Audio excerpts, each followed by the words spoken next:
रूपनगर गांव में रूपा नाम की एक लड़की रहा करती थी। एक दिन वो बेचैनी में आश्रम की ओर जा रही थी।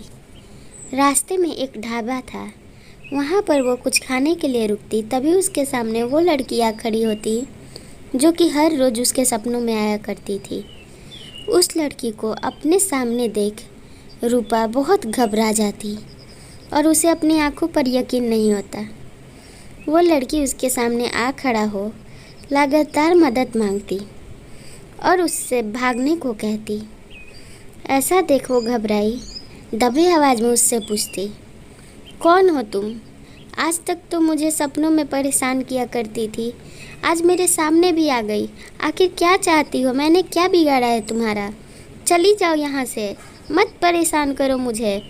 तुम लोगों के वजह से परेशान होके मैं पिछले 1 महीना से सोई नहीं हूँ। वो लड़की उसकी ओर आंखों में आंसू लिए देखती और कहती, दीदी आप मेरी संकेत समझ नहीं पा रही हो। रूपा कहती, मुझे कोई संकेत नहीं समझना, अगर तुम्हें कुछ बतानी है तो सीधा सीधा बताओ। इतना सुन वो लड़की रोने लगती और देखते ही देखते रूपा उसे चुप कराने की कोशिश करती, पर वो चुप ना होती। रूपा उससे डांट फटकार लगाती और सामने से चले जाने को कहती। रूपा की ये बात उसे बहुत बुरा लगता। देखते देखते वो लड़की गायब हो जाती। गायब लड़की देख रूपा वहाँ से जल्दी से भागती आश्रम की ओर और पीछे पलट के फिर ना देखती।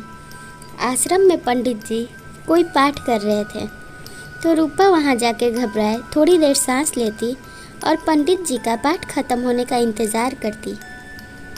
पंडित जी पाठ कर रहे थे पर देख सकते थे कि रूपा कुछ कहना चाहती है। वो पाठ खत्म करने के बाद झट से उससे पूछे, क्या बात है, क्यों परेशान हो रूपा? और तुम आज सुबह सुबह यहाँ आश्रम में? तभी वो अपने सपनों के बारे में बताती। वो कहती, बाबा जी पिछले 1 महीना से मैं बहुत ही डरावने सपने देख रही हूँ और अपने सपने में मैं 2 अनजान लोगों को देखती हूँ जो कि मुझसे मदद मांगते और मुझे भागने को कहते हैं। कौन है वो लोग?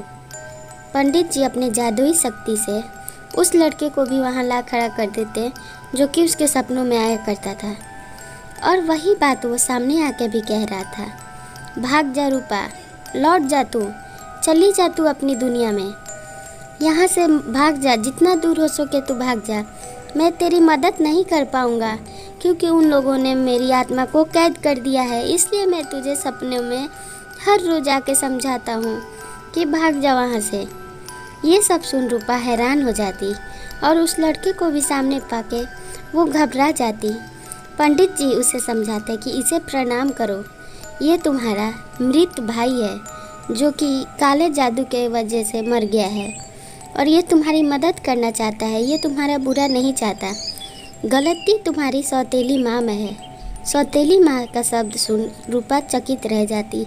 उसे अपनी माँ की सच्चाई नहीं पता थी। पंडित जी के समझाए अनुसार वो घर जाती और अपनी माँ को आवाज़ देती। उसकी माँ बाहर निकलती और कहती, क्या बात है रूपा, क्यों तू चिल्ला रही है?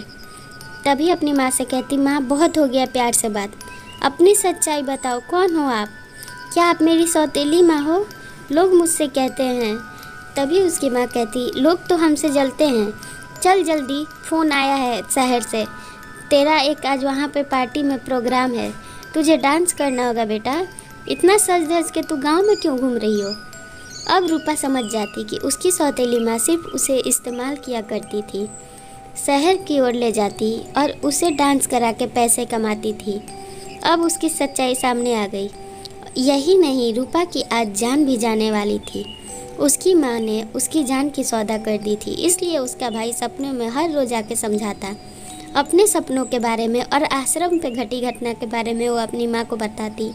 ये सब सुन वो चकित रह जाती।